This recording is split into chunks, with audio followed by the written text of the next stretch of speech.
Sudah mendekati HPL, biasanya bunda-bunda itu sudah mulai resah, sudah mulai bingung, kok bayinya nggak lahir-lahir ya?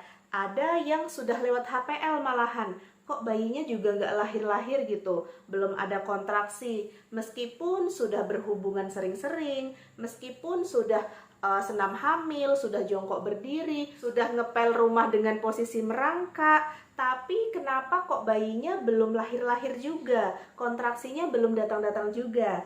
Nah, simak terus videonya ya. Jangan lupa untuk klik tombol subscribe, aktifkan juga loncengnya agar tidak ketinggalan video terbaru dari aku. Terima kasih. Idealnya, bayi kita akan lahir pada usia kehamilan 37 minggu hingga 40 minggu.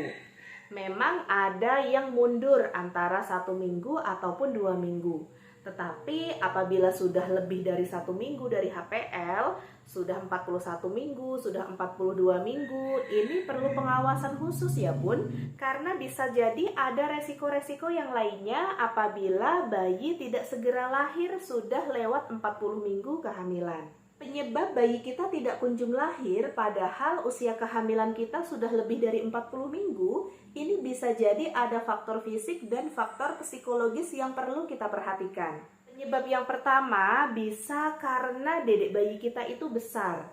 Nah, apabila dedek bayi kita itu besar, akan sulit untuk memasuki rongga panggul ini. Faktor fisik yang kedua, panggul ibu yang sempit atau otot-otot panggul yang terlalu kaku.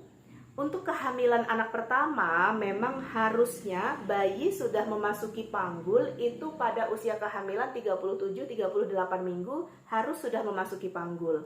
Kalau untuk anak kedua, memang biasanya bayi memasuki panggul pada saat proses persalinan. Nah, apabila panggul ibu itu sempit, terus otot-ototnya juga kaku di area panggul itu, ini menyulitkan bayi untuk masuk ke dalam panggul, sehingga bayinya tidak turun-turun dan persalinannya juga bisa menjadi lama.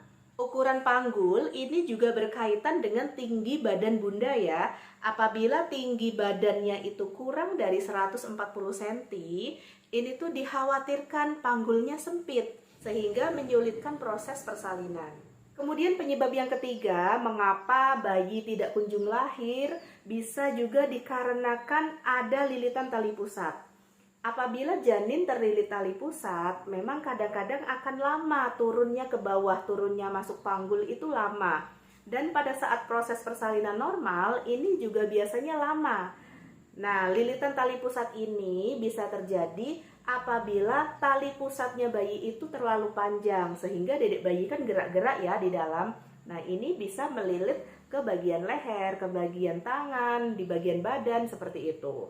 Jika ada lilitan tali pusat, tetapi lilitan tali pusatnya ini tidak terlalu erat, pas di USG mungkin ada 1 lilitan gitu ya.